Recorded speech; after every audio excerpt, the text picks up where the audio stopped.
नमस्कार, news for nation देख रहे हैं आप। आपके साथ मैं हूं ऋचा शर्मा। बिहार में विधानसभा चुनाव होना है, ऐसे में अब जोड़ तोड़ की राजनीति भी हो रही है।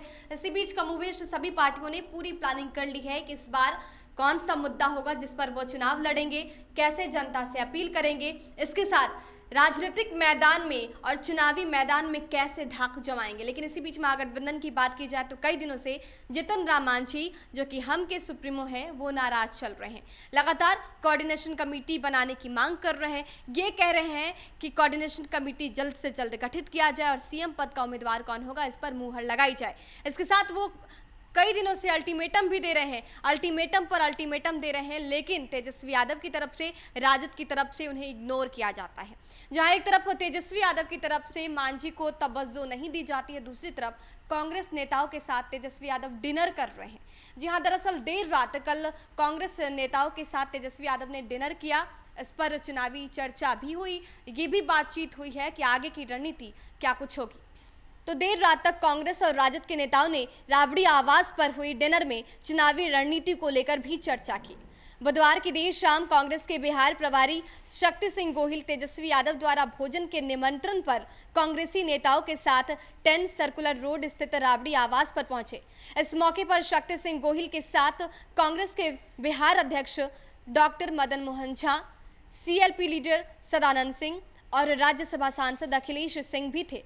2.5 घंटे तक चले इस बैठक में राजद की तरफ से राबड़ी देवी और तेजस्वी यादव मौजूद थे।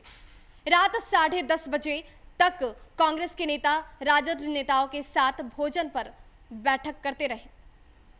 शक्ति सिंह गोहिल ने बताया कि राजद नेताओं के साथ कई मुद्दों पर चर्चा हुई और इस चर्चा के बारे में फिलहाल मीडिया से शेयर करने के लिए कुछ भी नहीं है। लेकिन सूत्रों की माने तो कांग्रेसी नेताओं ने कोऑर्डिनेशन कमेटी से लेकर सीटों के बंटवारे के बारे में भी गहरा विचार विमर्श किया। सूत्रों की माने तो कांग्रेस ने कम से कम 75 सीटों की मांग रखी। इलेक्शन कमेटी की बैठक में कांग्रेसी नेताओं ने चुनाव के समय आरजेडी पर धोखाधड़ी करने का आरोप भी लगाया। इससे पहले कांग्रेस मुख्यालय सदाकत आश्रम में आयोजित समिति की बैठक में शक्ति सिंह गोहिल ने इलेक्शन कमेटी के मेंबर्स को चुनावी टास्क भी दिया।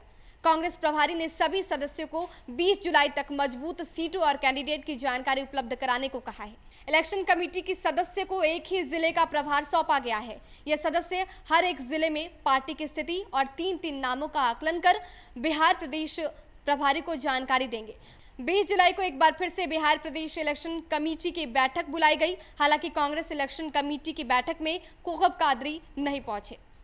कांग्रेस के बिहार प्रभारी शक्ति सिंह गोहिल ने बताया कि महागठबंधन में ऑल इज वेल है। बिहार प्रभारी ने कहा कि गुरुवार को उनकी मुलाकात हम के राष्ट्रीय अध्यक्ष जितन राम मांझी के साथ हुई। दरअसल जितन राम मांझी ने शक्ति सिंह गोहिल और अन्य दूसरे नेताओं को चाय पर आमंत्रित भी किया था। हालांकि एक तरफ जहां जितन राम मांझी को राजद